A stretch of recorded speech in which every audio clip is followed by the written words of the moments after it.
forte doctrine. À cause d'une situation, je ne peux pas être balancé à tout moment. Il faut être comme un baobab. Je ne sais pas si vous connaissez le baobab, mais c'est un tronc d'arbre qui est solide.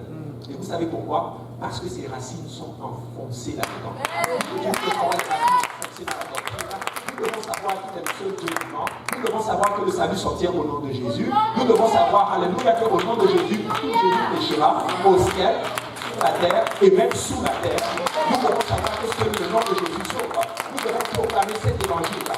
Nous devons savoir, alléluia, défendre la doctrine de l'unicité. Nous devons savoir qu'il n'y a qu'un seul Dieu. Nous devons savoir que notre Dieu n'est pas un Dieu trinitaire. Et le pasteur Maudit avait dit quelque chose de très fort. Vous savez, la Trinité n'est pas une doctrine diabolique. C'est une doctrine des hommes. Parce que les démons croient qu'il n'y a qu'un seul Dieu. Sauf qu'ils parlent. Même les démons croient qu'il n'y a qu'un seul Dieu. En d'autres termes, le pasteur Lionel a dit, cette Trinité-là, justement, c'est quoi? C'est une philosophie des hommes. Une philosophie qui a été taillée sur mesure pour décaler les changements de la voix du Seigneur. Mais moi, je suis content parce que je sais que mon Seigneur est le seul Dieu. Je sais que le Jésus que je fais, je vais l'attirer au nom de Jésus. Je le crois de tout mon cœur. Oui, je le crois de tout mon cœur.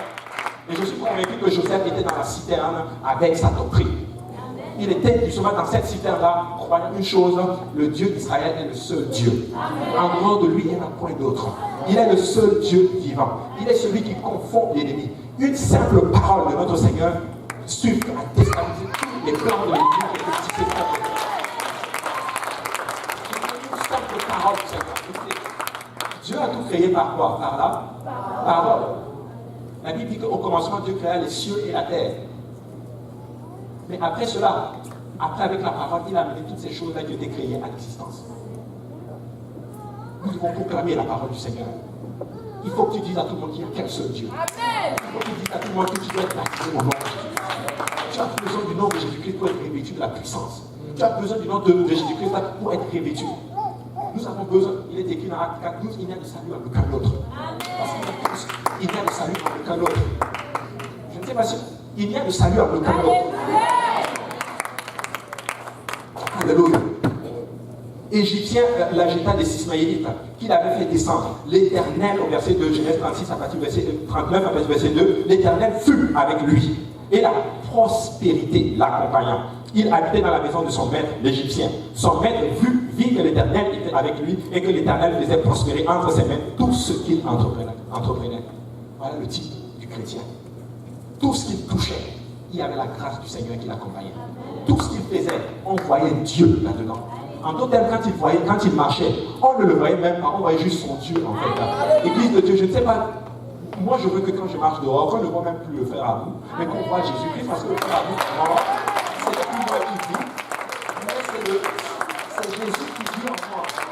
Et tout ce que vous faites, alléluia, pour le Seigneur, la marche que vous avez entamée avec le Seigneur, vous ne savez pas, il y a des gens qui vous regardent. Tout ce que vous faites a de l'impact. Tout ce que vous faites a de l'impact sur votre entourage. Amen. J'ai dit tout ce que vous faites a de l'impact. J'ai vu des sœurs aujourd'hui évangéliser tout simplement dans le métro sans ouvrir la bouche, par leur tenue, par leur façon d'être, par leur façon de parler, par leur façon de se tenir. Les gens sont venus au Seigneur. Tout ce qu'ils faisaient était. Et Potiphar était très intelligent. Vu qu'il a vu que les choses prospéraient dans ses mains, il doit toucher. Si tu marches avec le Seigneur, tu verras que les gens du monde vont te confier leurs affaires.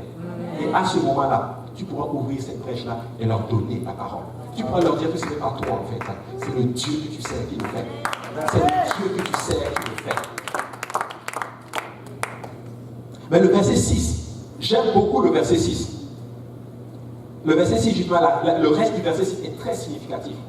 Mais or, la Bible dit que Joseph était beau, de taille et de figure, à un point que la femme de son maître va le convoiter. Elle lui dira, couche avec moi.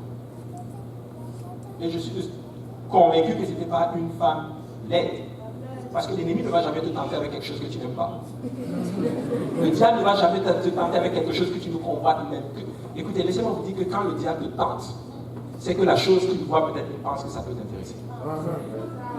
Dans le jardin d'Éden, s'il a réussi à avoir Ève, je ne pense pas que Ève a été tentée Peut-être une fois en allant justement vers l'arbre défendu. En passant, il y en avait deux au milieu du jardin, mais je ne pense pas qu'elle a été tentée une fois. Je suis sûr que elle et Adam avaient l'habitude de flâner autour de l'arbre défendu. Voilà ce qui arrive des fois lorsque nous flânons avec le péché. Le diable est comme un lion, il rôde. Et au moment venu, lorsque tu ouvres une porte, il te saisit. Et laissez-moi vous dire que lorsqu'il t'attrape, il ne va pas te lâcher. Nous ne devons pas flâner avec le péché. L'église de Dieu, nous devons haïr le péché. Je sais que je ne peux pas le faire de moi-même, mais je sais que si je constate cette haine, je dirais le seul point où la haine est permise, tu peux haïr le péché à gogo. Alléluia.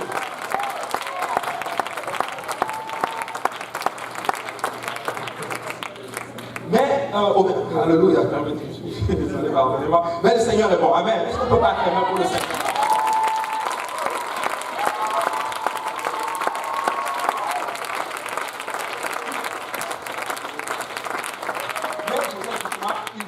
Mais il va refuter. C'est le frère à nous qui le pense. Je le pense. Je peux me tromper là-dessus, ne le prenez pas cash. Peut-être qu'il y avait un peu de convoitise dans le cœur de Joseph aussi par rapport à la femme. Peut-être. Peut-être. Parce que comment se fait-il qu'il se retrouve à un moment donné dans une pièce avec une femme qui le convoite et il le sait? Amen. Amen. L'église de Dieu, nous devons faire très attention à tout ce que nous faisons. Tu dois faire attention à ce que tu écoutes. Tu dois faire attention à ce que tu regardes. Tu dois faire attention à ce que tu touches. Tu dois faire attention même au lieu où tu vas. Laissez-moi vous dire qu'il y a des endroits qu'un enfant de Dieu ne devrait même pas y aller. Peut-être pas juste pour toi, mais juste à cause du témoignage que tu dois donner. Écoutez, nous avons vaincu le monde avec le sang de l'agneau, mais avec notre témoignage aussi. Nous avons besoin d'un témoignage.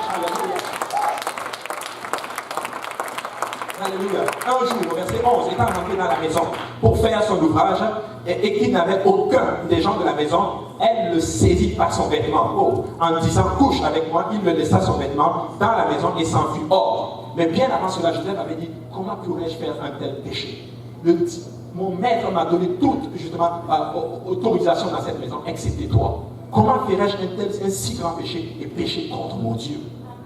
Écoutez, on n'est même pas encore dans le temps de la loi où les 10 commandements n'étaient même pas révélés concernant l'adultère. Il n'y avait aucune loi qui le disait.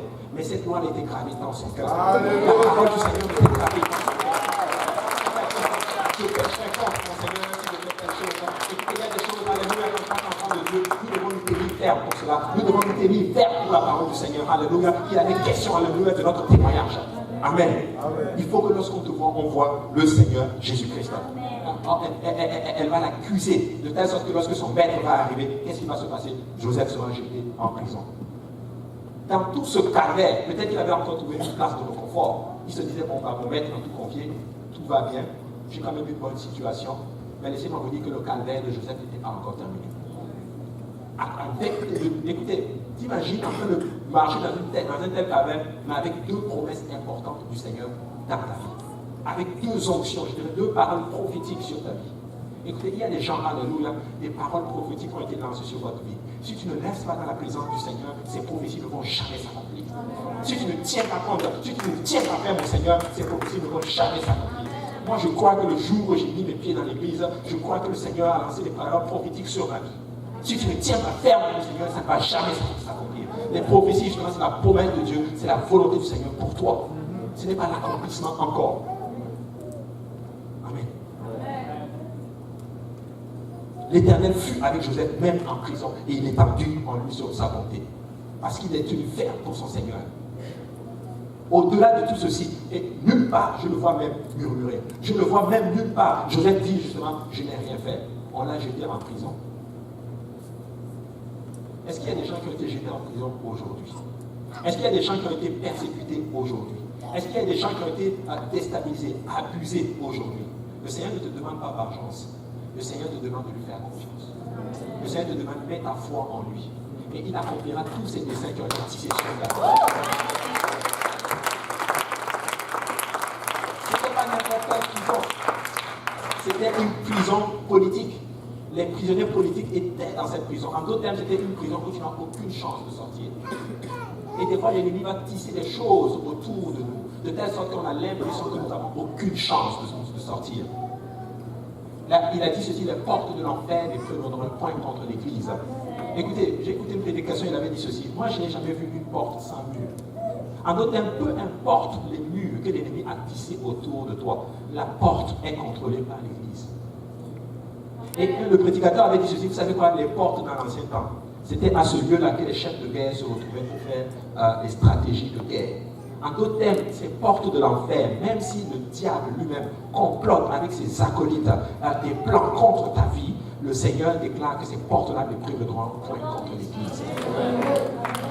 La question se pose aujourd'hui, est-ce que tu es dans l'Église aujourd'hui? Quand je parle de l'Église, je ne parle pas des bâtiments. Je suis en train de parler de l'Ecclésia, le corps du Christ. Ceux-là qui ont été baptisés du nom de Jésus-Christ. Ceux-là qui ont eu des fusions du Saint-Esprit avec les danses, vous parlez ensemble. Ceux-là qui peuvent se tenir, alléluia, et dire à l'ennemi, dégage, au nom de Jésus. L'Église, c'est ceux-là qui ont été baptisés au nom de Jésus. C'est ceux-là, alléluia, qui ont le Saint-Esprit. Et qui parlent avec eux. Et puis, tu peux te lever à ta situation et parler à ta situation, tu le dis clairement à ta situation. J'ai été baptisé dans le merveilleux nom de Jésus-Christ. Dans les eaux de baptême, son nom a été invoqué de tout sur moi, et ça fait de moi son fils. Et laisse, si je suis le fils du grand roi, alors j'ai autorité. Alléluia. Oui, j'ai autorité. Amen. Joseph va se retrouver en prison avec deux autres prisonniers de guerre qui vont venir par la suite, les chansons et le banquier. Ils vont irriter Pharaon et Pharaon va les amener justement dans cette prison-là. Et Joseph va se retrouver avec eux. Mais en prison, il avait une bonne attitude. Joseph ne murmurait pas. Il avait une bonne attitude. Écoutez, vous savez quoi? L'attitude, je ne peux pas contrôler les situations qui m'arrivent, mais je peux contrôler mon attitude. Je peux contrôler mon attitude. Si tu décides d'être triste, bah, tu seras toujours triste. Si tu décides d'être abattu comme Caïn, bah, tu seras toujours abattu comme Caïn. Mais je dis, si je veux relever ma tête, au-delà de tout ce que je fais face, je veux relever ma tête parce que les situations ne me contrôlent pas. Ce n'est pas les situations qui me contrôlent. Seigneur Jésus-Christ me contrôle.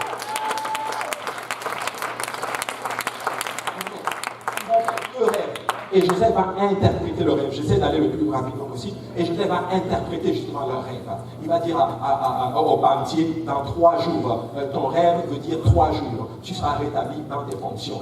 Et par rapport à les chansons, lorsqu'il verra, je ne sais pas si je suis en train de...